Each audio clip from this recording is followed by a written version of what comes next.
Hello Tubman 3rd graders, it's Miss Deal here, and today we're working on week 7, day 1 of your distance learning packet. So make sure you have a pencil and your week 7 packet in front of you so we can get to work. I'm going to turn to the day 1 page, content vocabulary. Today you will learn vocabulary words that you will see as you read and write about another force in nature, electricity.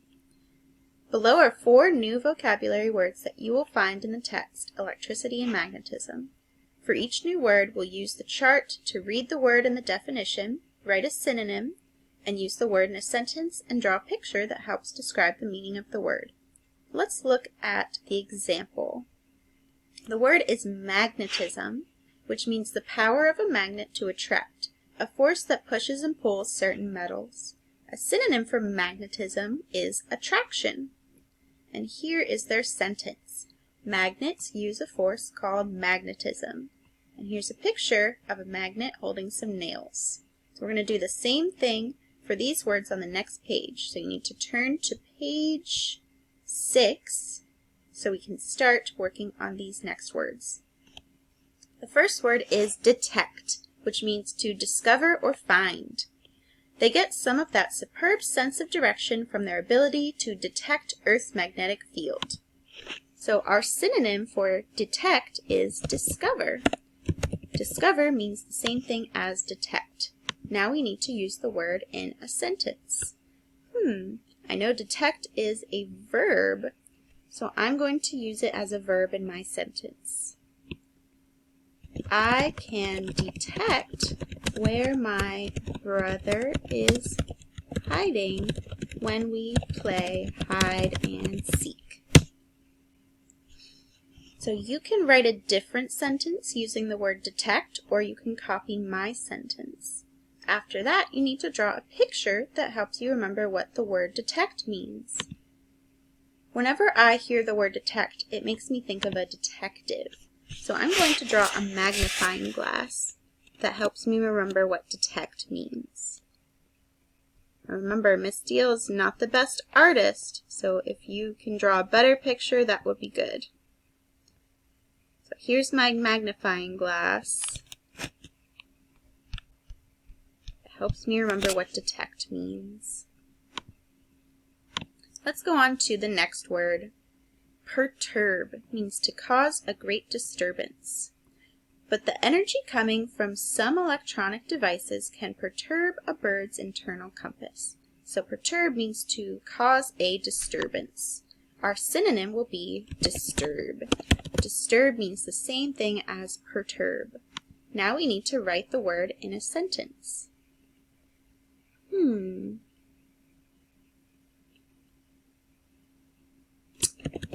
It perturbs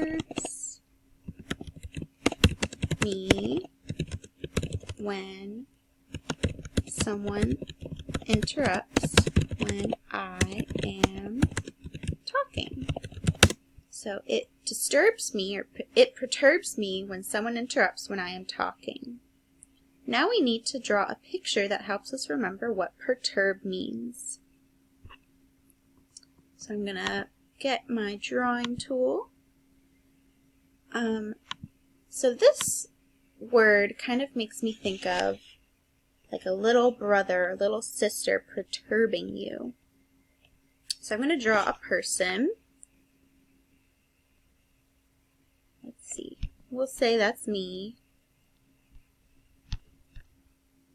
And I'm going to be perturbed, so I'm not happy because we'll have little brother, little sister, someone over here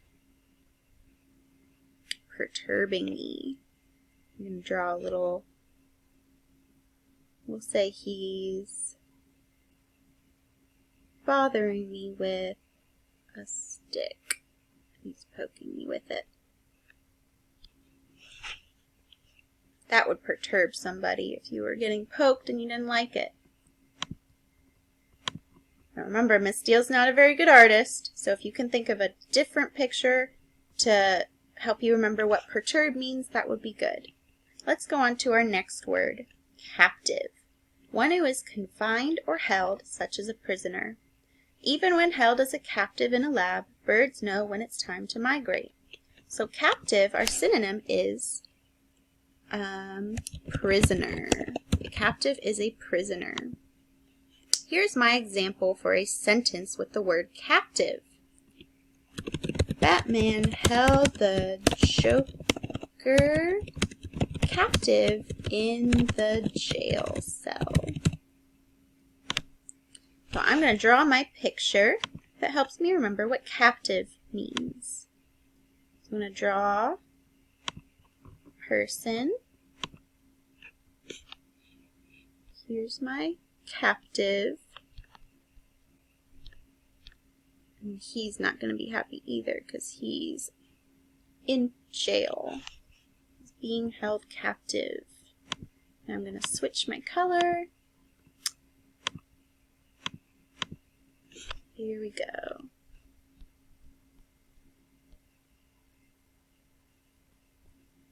There he is in his jail cell.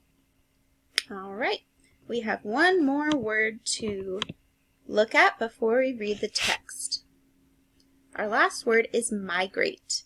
Migrate means movement from one region to another, usually according to season. Even when held captive in a lab, birds know when it's time to migrate. So migrate means move, to move.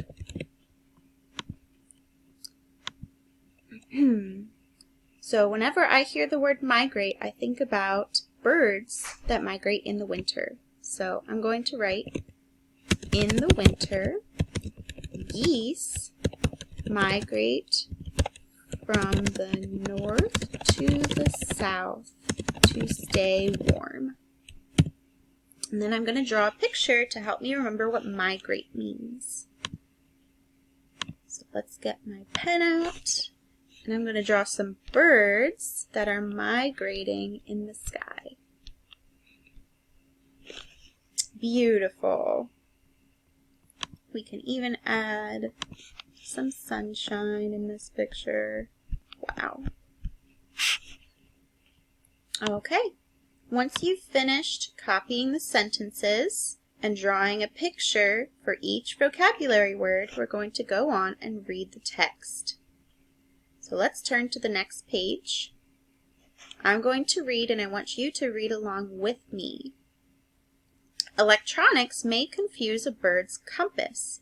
Robins get disoriented when surrounded by the electromagnetic noise given off by some ordinary electronic devices. The magnetic sense of European robins, like the ones shown here, may get confused by the electromagnetic radiation given off by electronic devices. This is written by Stephen Ornes. Birds know where to go when it's time to migrate. They get some of that superb sense of direction from their ability to detect Earth's magnetic field. That magnetic sense acts a bit like a compass used by human hikers, but the energy coming from some electronic devices can perturb a bird's internal compass, and that might confuse a bird's sense of direction, according to a new study. Most electronic devices send out waves of energy called electromagnetic radiation. The levels are too low to harm people. Any given device only sends out a small amount, but some types of this radiation could pose a problem to birds. Even when held captive in a lab, birds know when it's time to migrate. They fidget in their cages, then try to face in the direction they would fly away if outdoors. But the birds can't always line up correctly, notes Henrik Moritzen. He's a biologist at the University of Oldenburg in Germany. He and his colleagues studied European robins, Ornithocus rubicola. They took some birds outside the city of Oldenburg to a rural area with low electromagnetic noise. There, the birds had no problem figuring out which way to turn. But birds caged in the city were confused. They were likely to face in the correct direction only when they were shielded from electromagnetic radiation. Moritzen and his colleague reported their findings May 7th in Nature. Electronic equipment can sometimes interfere with a magnetic compass. Scientists have long argued about whether such devices might also interfere with the biology of animals. That includes a bird's magnetic sense. Earlier studies have claimed to find such effects, but many scientists didn't accept those findings. Joseph Kirchfink has called for researchers to be more careful when studying the effects of electronic devices on birds' sense of direction. As a biomagnetist at the California Institute of Technology in Pasadena, he studies animals' magnetic sense. He says Morrison's team has done better work than any previous team in probing how electronic noise might affect birds' magnetic compass. As a result of this study, he told Science News, "I think it needs to be considered seriously." He also said he hopes to see other scientists try to confirm the new findings by running similar tests. Morrison's experiments began back in 2004. He observed that caged robins did not face toward their migratory directions. For several years, he could not figure out why. Then another researcher in his lab suggested that they set up a shield. Called a Faraday cage, it consisted of grounded aluminum screens that blocked incoming electromagnetic radiation. When protected by the screening, birds in the lab at last faced in the direction they should migrate. Over the next few years, Morrison and his colleagues kept testing the idea that electromagnetic noise upsets a robin's sense of direction. They tried various ways to challenge it, yet their data always showed the same thing. The birds only faced the correct direction when the shield blocked out the electromagnetic radiation. Not all types of everyday radiation confuse the bird's sense of direction. Cell phones and power lines are often blamed for confusing birds, but the researchers reported that they had no effect in their tests. Morrison told Science News he was reluctant to start studying birds and electromagnetic radiation. After all, he knew that previous experiments that tested its effects on animals had been criticized as zany or sloppy. But he says he and his students worked hard to think of different ways to test their ideas. "It's not the first time it's been claimed," he said, of the link between compass confusion and electronics, but I hope it's the first time it holds up. Alright, so we are finished with day 1 of week 7. So next you will be having to work on day 2, so check out YouTube for the next video. I'll see you guys later. Bye!